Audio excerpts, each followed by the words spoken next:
Salut les cathos, aujourd'hui 22 avril. Nous fêtons Saint Soter et Saint Caius. Saint Soter fut le successeur du Papa Nicée. Il naît à Findie, ville de l'Italie méridionale. On sait peu de choses sur sa vie. Il déploya une ardente charité pour les églises qui souffraient de la persécution. Il subvenait par des aumônes aux nécessités des chrétiens exilés pour la foi et n'oubliait pas les indigents des provinces. Il accueillait, avec la tendresse d'un père, les étrangers qui venaient à Rome, et leur prodiguait toutes les consolations qui étaient en son pouvoir. Il se montra intrépide défenseur de la foi contre les hérésies, en particulier contre celle des montanistes, qui se répandaient alors partout. Il écrivit aux évêques d'Italie une lettre où il traite de la foi en Jésus-Christ. Il ordonna aussi que, le jeudi saint, tous les fidèles recevraient le corps du Christ. Or, ceux qui en seraient empêchés par quelque grave péché, et déclara que les serments faits contre la justice ne devaient pas être gardés. Il siégea sur la chaire pontificale 3 ans, 11 mois et 18 jours. Il fut enveloppé dans la cruelle persécution qui s'éleva sous Marc Aurèle et reçut la couronne du martyr en l'an 175.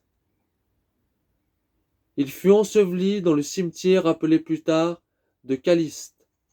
Il avait, selon la coutume de ses prédécesseurs, ordonné, au mois de décembre, 18 prêtres, 9 diacres et 11 évêques pour les divers lieux. L'histoire nous a transmis peu de choses sur la vie du pape Caius. Il était né en Dalmatie et appartenait à la famille de Diocétain. Ce fut un pontife d'une rare prudence et d'une vertu courageuse. La persécution contre les chrétiens sévissait alors dans toute sa fureur. Les fidèles, pour s'y soustraire, étaient obligés de se tenir cachés dans les cavernes et les tombeaux. Saint Caius mit tout son zèle à confirmer dans la foi les serviteurs de Jésus-Christ. Il conseilla au patricien Chromatius de recevoir dans sa villa les fidèles qui voudraient échapper au bourreau et alla les visiter afin de soutenir leur courage. Ce fut alors qu'il fit diacre Marc et Marcellin, qu'il éleva leur père Tranquillien à la prêtrise et établit Sébastien défenseur de l'Église.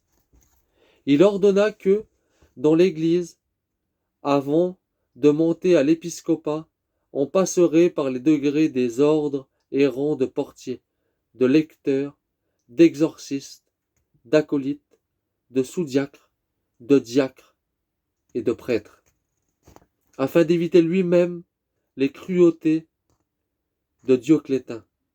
Il se tint caché quelque temps dans une caverne, mais, 8 ans plus tard, il remporta la couronne du martyr avec son frère Gabinus, après avoir siégé 12 ans, 4 mois et 5 jours.